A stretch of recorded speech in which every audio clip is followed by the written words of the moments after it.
Salam Bapak Ibu, Saudara dan Saudari, sahabat-sahabat garam dunia yang terkasih. Kita sebagai manusia pernah juga mengalami situasi di mana kita berada dalam keadaan penuh dengan keterbatasan dan kekurangan. Hal ini juga dialami oleh para murid Yesus yang kita baca dan renungkan dalam Injil hari ini. Akan tetapi mereka mengalami keajaiban ketika menyerahkan keterbatasan mereka itu kepada Yesus, seperti yang dikisahkan di dalam Injil Markus bab 8 ayat 1-10 hari ini. Kisah ini menjadi gambaran panggilan kita sebagai orang beriman. Kita dipanggil untuk menyerahkan segala keterbatasan kemampuan masing-masing kita kepada Yesus. Keterbatasan yang dipersembahkan kepada Yesus untuk dibagikan kepada sesama dengan tulus akan mendatangkan keajaiban yang tak terduga. Kisah Injil hari ini menunjukkan keajaiban yang luar biasa, yang pasti tidak diduga oleh para murid. Di dalam Yesus terjadi kelimpahan melalui kekurangan. Para murid merasa tidak berdaya untuk memberikan makan begitu banyak orang. Pada saat itu Yesus mengajarkan bahwa menyerahkan kepadanya apapun yang dimiliki, meskipun sangat terbatas, ternyata bisa membuka pintu keajaibannya.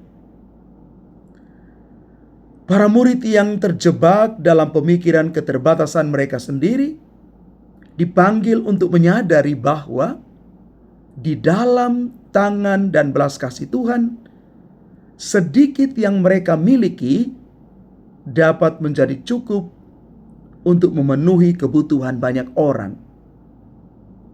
Bahkan mereka boleh mengalami kelimpahan.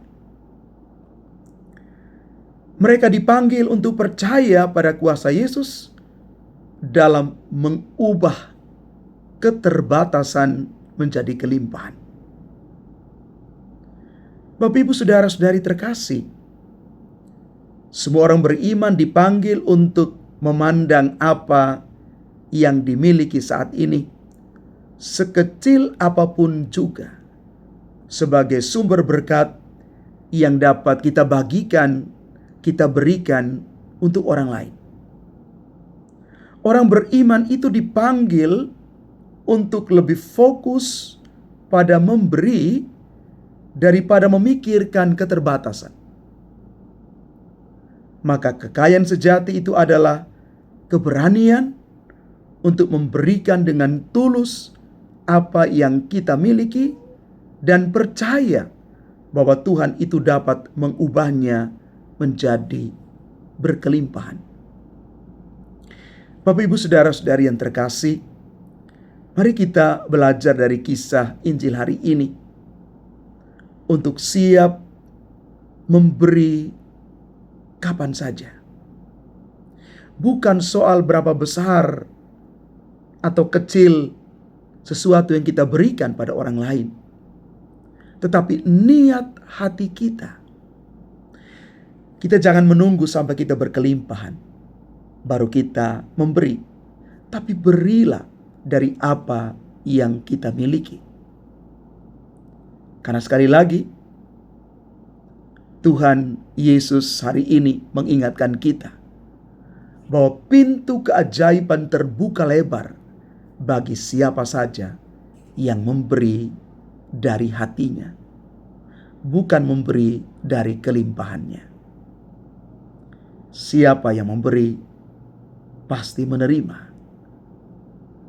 Tuhan memberkati kita sekalian. Amin.